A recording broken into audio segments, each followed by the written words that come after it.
Hello students, आज के video में आपका स्वागत है। नेक्स्ट टॉपिक है आपका Gregor John Mendel. Gregor John Mendel का जन्म 1822 ईस्वी में ऑस्ट्रिया, कहाँ पर? ऑस्ट्रिया एक देश है, ऑस्ट्रिया देश के ब्रून शहर में इनका जन्म हुआ था। अगर काम की बात करें तो ये पादरी थे, चर्च में क्या कर रहे थे? पादरी का काम कर रहे थे, पर साथ में ये एक बॉटनिस्ट भी थे। बॉटनिस्ट का मतलब क्या होता है? एक वनस्पति वैज्ञानिक, वनस्पति विज्ञान से रिलेटेड वैज्ञानिक थे ये।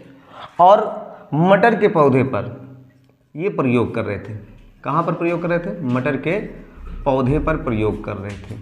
ठीक, मटर के पौधे पर ये प्रयोग कर रहे थे और मटर के पौधे पर इन्होंने 8 साल तक प्रयोग किया था। लगभग कितना?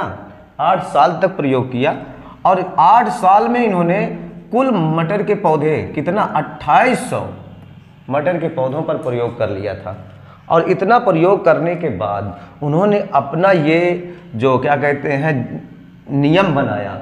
8 साल प्रयोग किया और 8 साल प्रयोग करने के बाद 3 नियम बनाए। कितने नियम बनाए? 3 नियम प्रतिपादित किए और तीनों नियम को उन्होंने एक इसी शहर में एक क्या कहते हैं पत्रिका चलती थी, उसी पत्रिका में इन्होंने अपने क्या करते हैं नियमों को छाप दिया, छपवा दिया मतलब। तो जब इन्होंने पत्रिका में छपवाया तो उस पत्रिका का नाम था ऐसा कुछ, the history society of Brunn. ठीक, the natural history society of Brunn एक पत्रिका का नाम था। उसी पत्रिका में उन्होंने अपने नियमों को क्या किया? छाप दिया। अब यहाँ पे क्या है कि जो पत्रिका उन्होंने, कभी कभी क्वेश्चन बन जाता है बोर्ड पेपर में कि मेंडल का जो नियम है क्यों उस समय प्रसारित नहीं हुआ, क्यों फैला नहीं? क्योंकि यहाँ पे देखिए, मेंडल ने जिस पत्रिका में अपना ये टॉपिक मतलब अपना ये नियम छपवाया था, वो पत्रिका ज़्यादा फेमस नहीं थी और ना ज़्यादा वो साइंटिस्ट उसको पढ़ते थे। दूसरी बात क्या है कि इनके उस समय सक्सेस ना होने का कारण कि पहली बात तो पत्रिका ज़्यादा फेमस नहीं थी और वैज्ञानिक उसको ज़्यादा पढ़ते नहीं थे। दूसरा क्या है? दूसरा कारण ये हो सकता है कि यहाँ पे इनका जो नियम था वो मैथमेटिक्स था, मैथमेटिक्स पर आधारित था, गणितीय नियमों पर क्या था?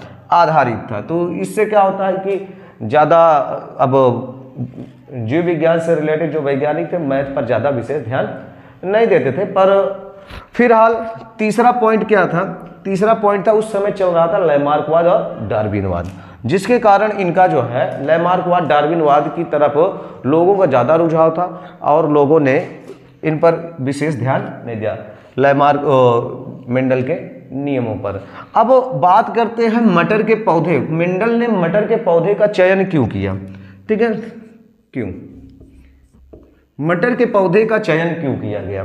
तो पहली बात, जीवन चक्र छोटा होता है। जीवन चक्र क्या होता है? छोटा होता है।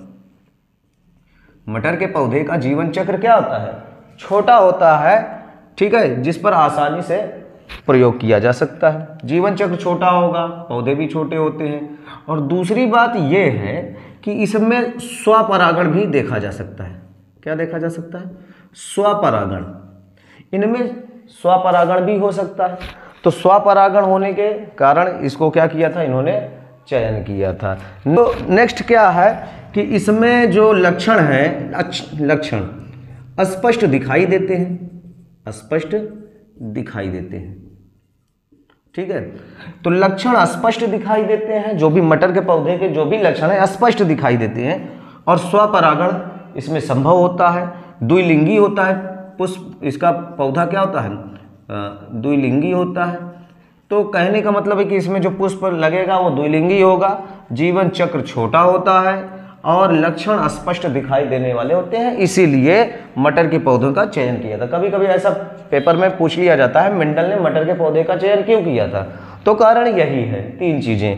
ठीक है, और कभी कभी क्या होता है ये क्वेश्चन पूछ लिया जाता है कि मेंडल के सक्सेस ना होने का कारण क्या है उस समय में। तो कारण मैंने आपको बताया कि उस समय लैमार्कवाद डार्विनवाद चल रहा था, मैथमेटिक्स पर इनका आधारित था नियम। और पहला नियम बताया था जो पत्रिका में इन्होंने अपना नियम छपवाया था, वो पत्रिका ज़्यादा प्रचलित नहीं थी उस समय में। नेक्स्ट वीडियो में हम लोग पढ़ने वाले हैं क्या? मेंडल के जो उन्होंने मटर के पौधे पर प्रयोग किया, तो मटर के पौधे में कौन कौन से लक्षणों पर उन्होंने प्रयोग किया, उन लक्षणों के बारे में हम लोग पढ़ेंगे। आज के लिए इतना ही, धन्यवाद।